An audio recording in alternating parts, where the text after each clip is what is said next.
할렐루야. 히브리서 11장을 갖다 뭐라 그러죠? 믿음장이라 그러죠. 믿음의 인물들, 위인들을 쭉 기록하고 있습니다. 그런데 대체적으로 이게 성경에 나오는 역사대로 오래된 사람의 숫자지만은 그렇지 않은 경우도 있어요. 왜냐하면 히브리서 11장에서 기록하고 있는 것은 역사적인 서술보다는 뭐냐면 교훈의 중요성에 대해서 이야기하고 있기 때문에 그렇습니다.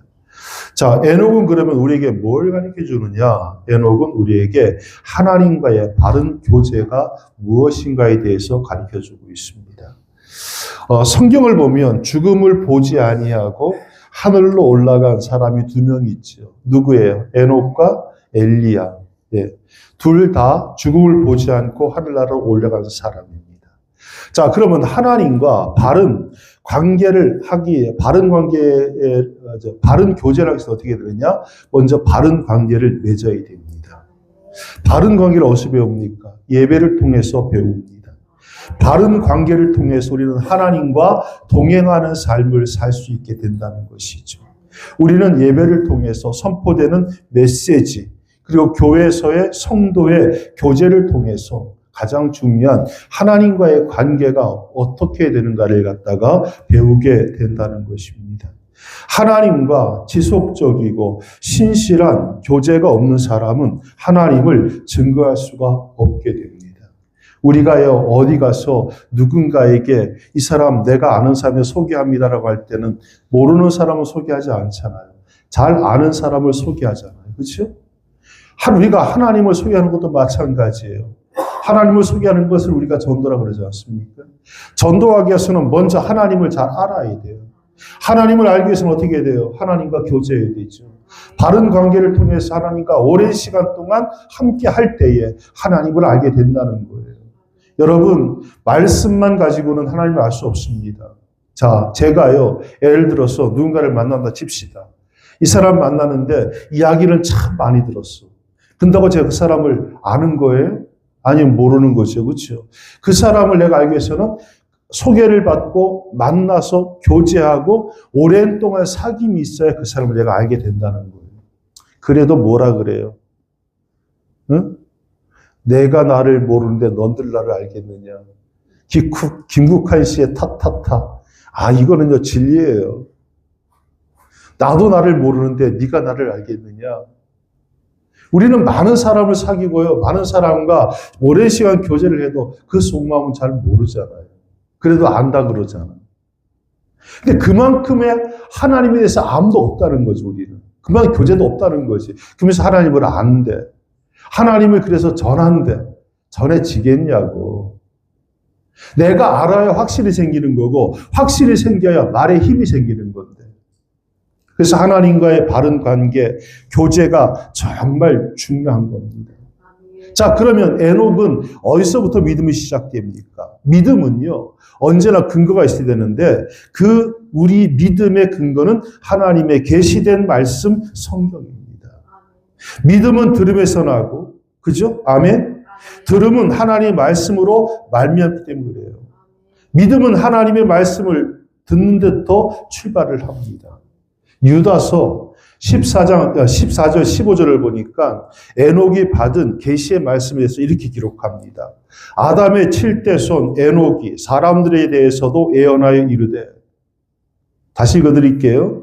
아담의 7대 손 에녹이 사람들에게 대하여도 예언하여 이르되, 보라, 주께서 그 수만의 거룩한 자들과 함께 임하셨나니 이는 무사람을 심판하사 모든 경건치 않은 자들의 경건치 않게 행하는 모든 경건치 않은 일과 또 경건치 않은 죄인의 주께 거슬려 한 모든 강팍한 말을 인하여 저희를 정죄하려 하심이라. 이 말은 뭐냐면 주님의 말씀을 듣고 계시의 말씀을 전했다는 거죠. 그럼 이 말은 뭐예요? 이 에녹은 바로 예언자였다는 거죠. 예언자의 기능은 뭐예요? 하나님으로부터 말씀을 받아서 사람들에게 전달하는 게 예언자입니다. 여러분, 예언이라는 게요, 뭐 동남쪽으로 가봐 귀인 만날 거야. 7, 8월에 물 조심해. 응? 환절기 감기 조심해. 이게 예언이 아니야. 그건 애원이 아니고요. 그건 귀신 씨너라고 먹은 소리라고 그러지.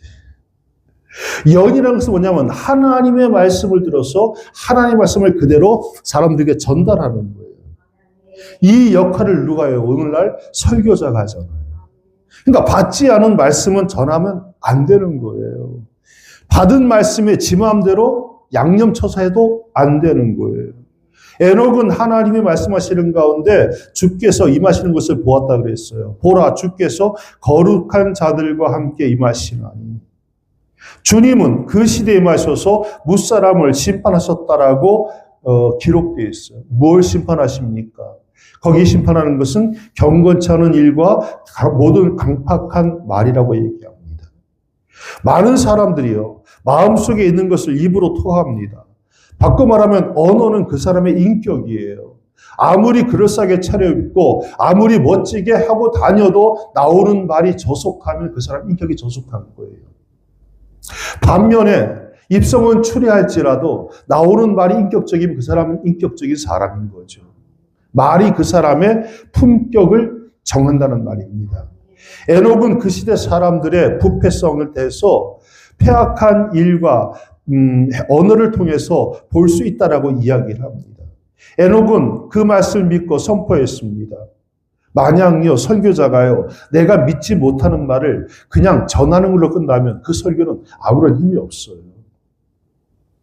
그렇잖아요.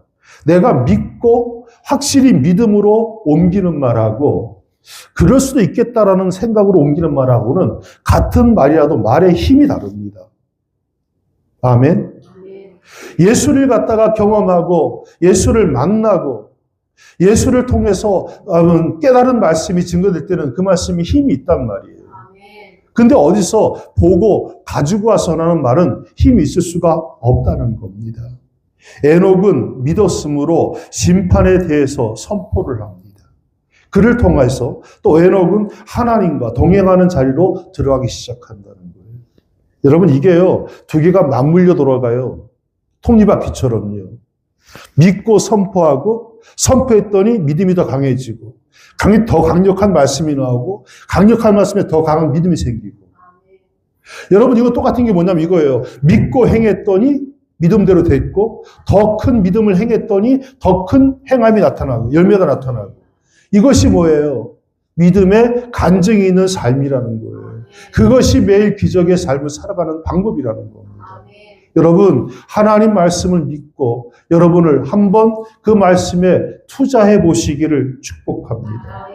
자, 에녹이 심판에 선포했습니다. 그런데 현대는요, 굉장한 부도 속에 살아가죠. 그 이유가 뭘까? 라인홀드 리버라고 하는 교수는 이렇게 말합니다. 한마디로 말해서 현대인들이 하나님의 심판을 믿지 않기 때문이라는 거예요. 오늘 저와 여러분의 삶 가운데 하나님께서 찾아오시고 우리를 심판하신다는 것이 확실히 믿어지면 적어도 지금처럼 안 살 거라는 거지. 그렇잖아요. 아니, 오늘 밤 주님께서 오셔서 너 그동안 했던 거에 대해서 한번 나하고 이야기해보자. 네가 했던 거에 대해서 한번 옳고 그름을 판단해보자. 그러면 지금처럼 살겠냐는 거지. 하나님의 심판이 있음을 확실히 믿는 사람은요, 그 심판에 맞추도록 나를 바꾸고 변화시킵니다.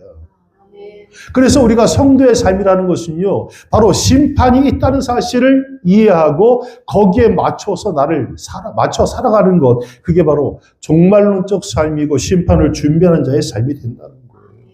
여러분, 하나님의 심판이 있다는 사실을 확실히 믿으신다면 그 심판 앞에 섰을 때 부끄럽지 않은 자가 되도록 여러분 맞추어서 살아갈 수 있기를 바랍니다.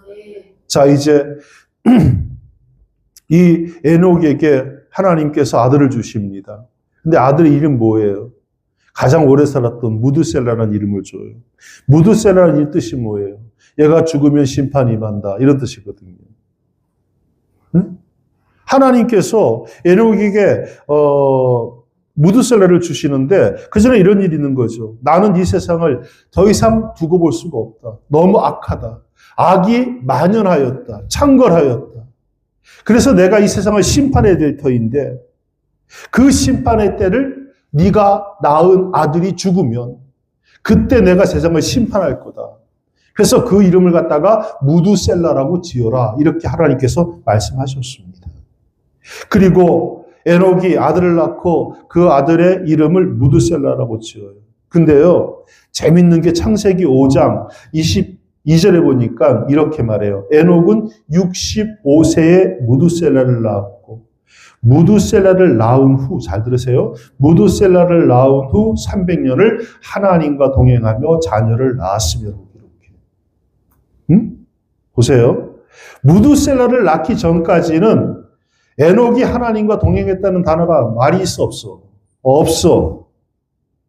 무두셀라를 낳은 후 하나님과 동행했다라고 기록하고 있습니다. 이건 뭘 말할까요? 아마 에녹은 자기 아들 무두셀라를 볼 때마다 그런 생각이 들었을 거예요. 하나님께서 우리를 심판하실 날이 곧 온다. 내 삶은 하나님 앞에서 분명히 심판받을 거다.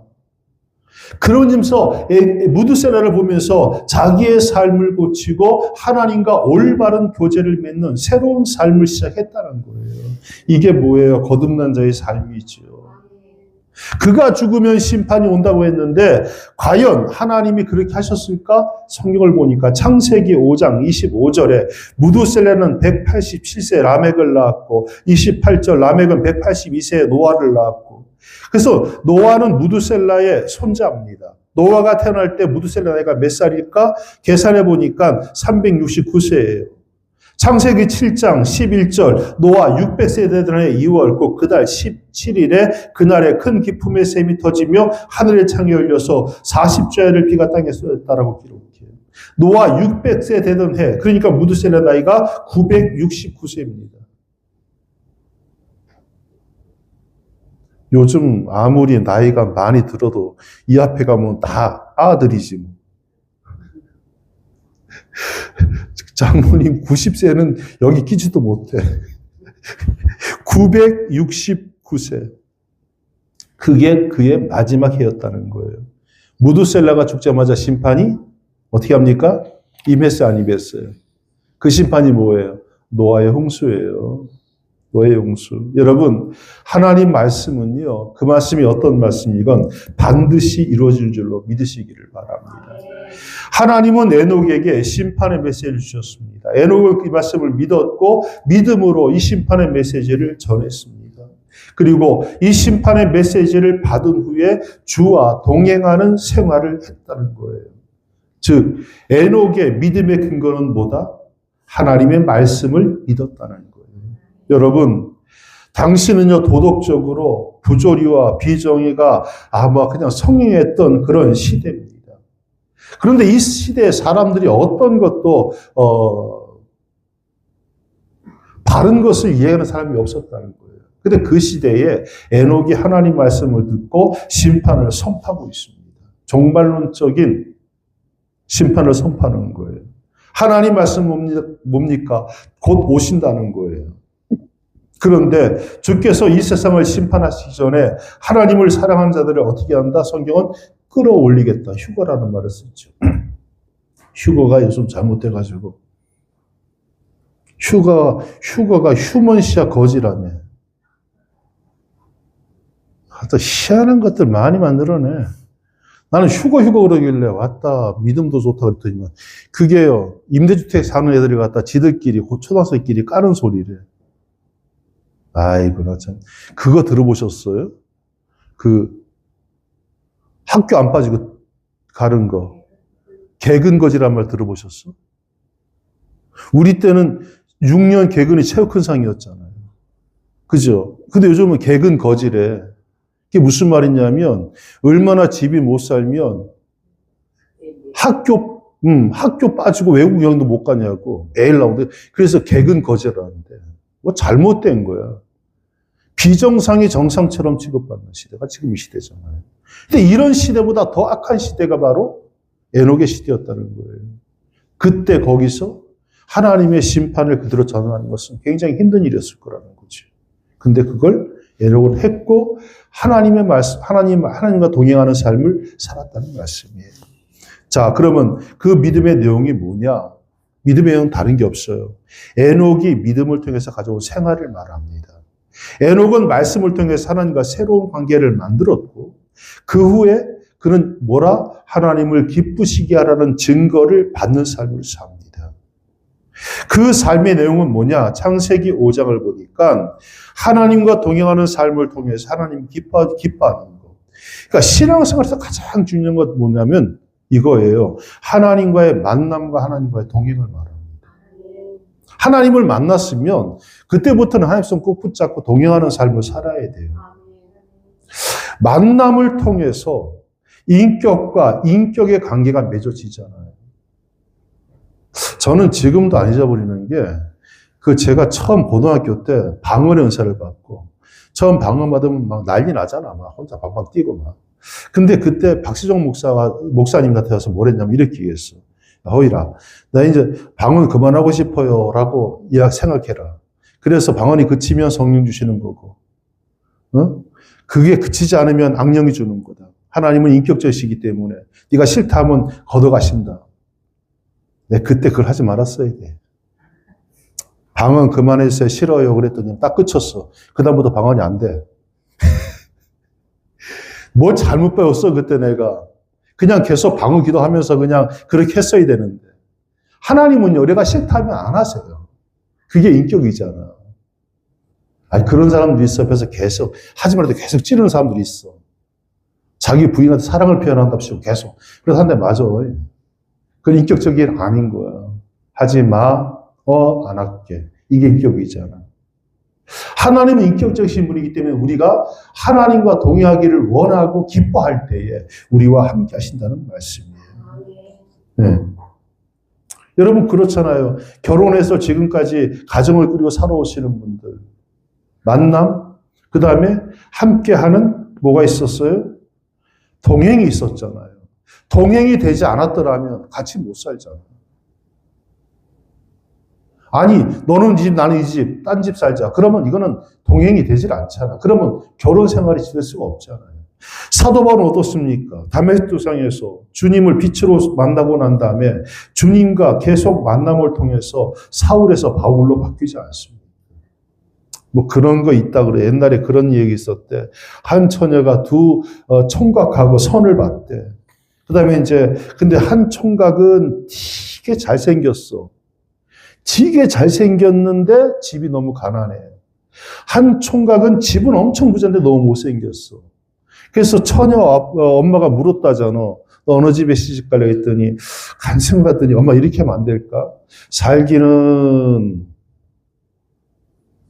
잘생긴 사람하고 살고 잠자기는 잘 사는 집에 가서 자고 돼 안 돼? 말도 안 되는 거지. 근데 우리가 그렇게 산다는 거예요. 믿음 생활하면서. 아쉬울 때는 주여 부르고 평소 때는 세상에 재미있어 다니고 그게 두 집 살림 아니에요. 그것은 교제가 만남이 동행이 될 수가 없다는 거예요.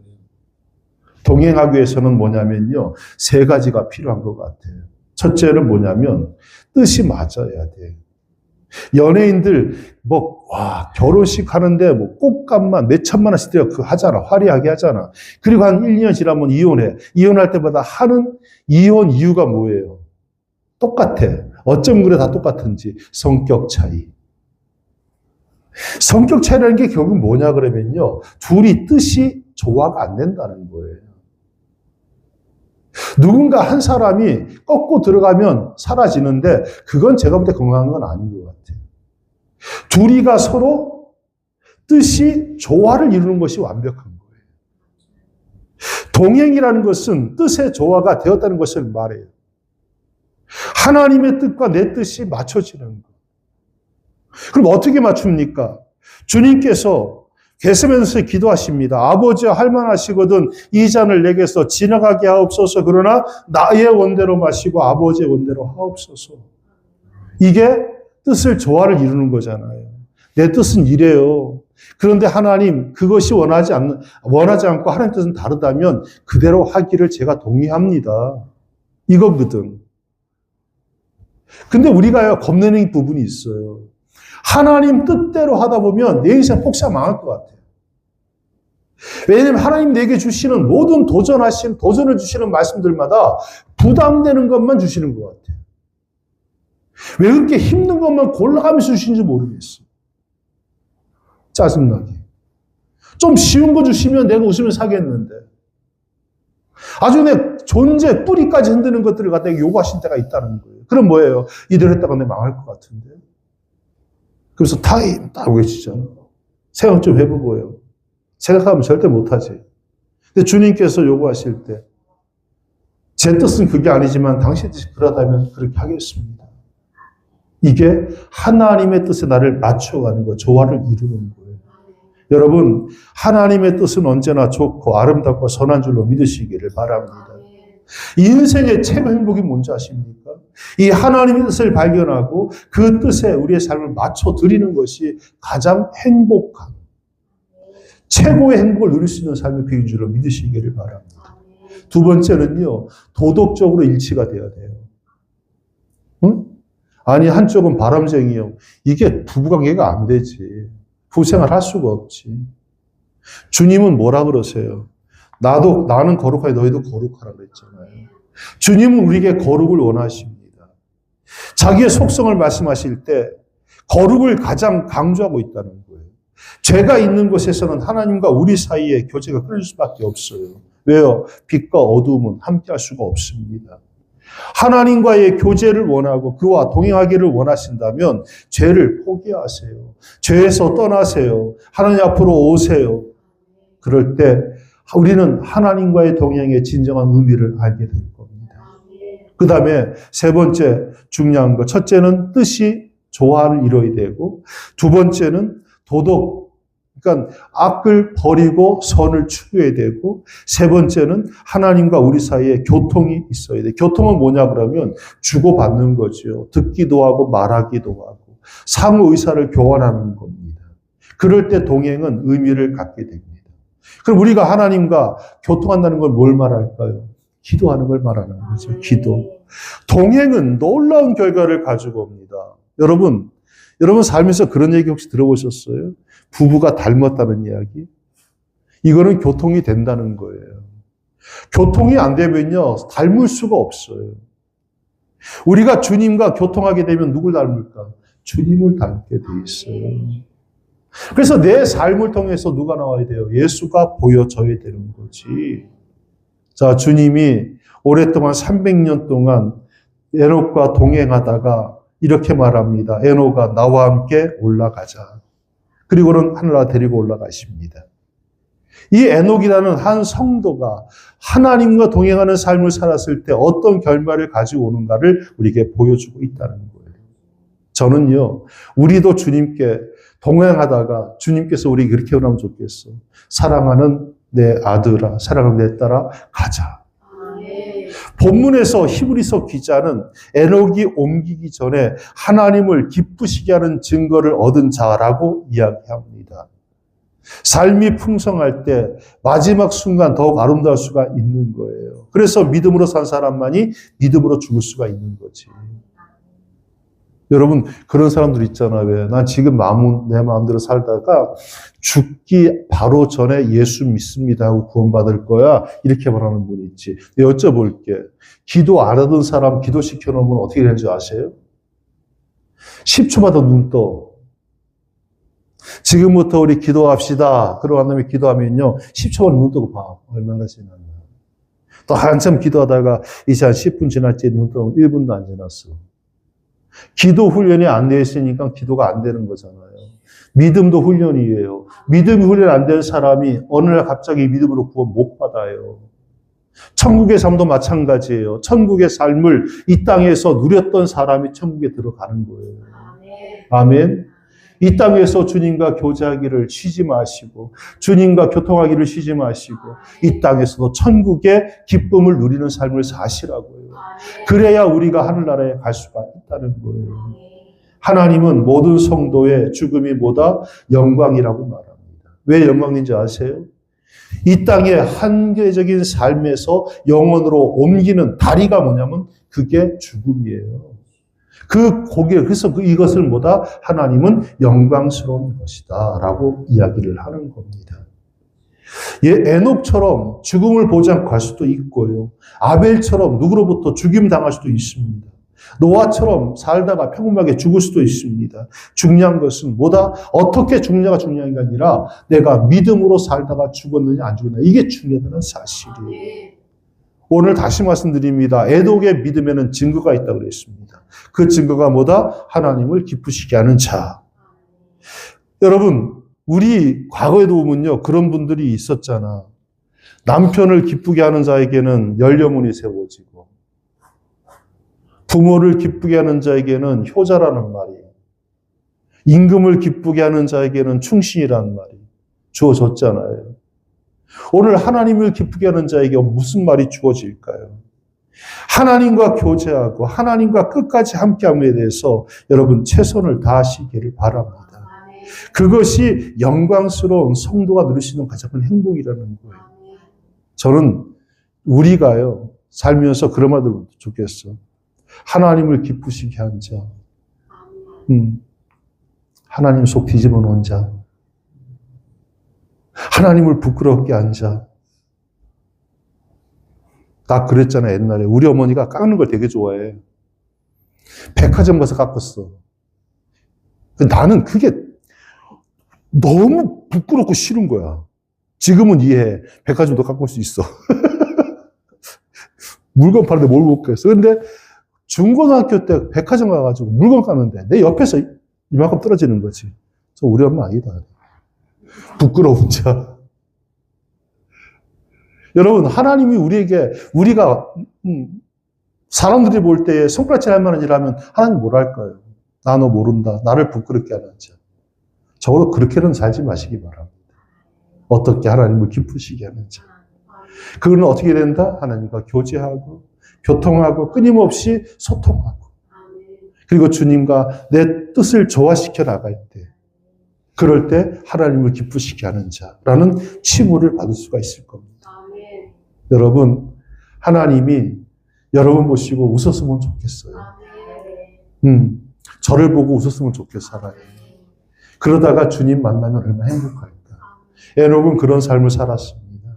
죽음을 보지 않고 하늘나라 올라갔던 에녹. 그 삶은 하나님과 동행하며 하나님을 기쁘시게 하는 자라는 칭호를 받은 자였다.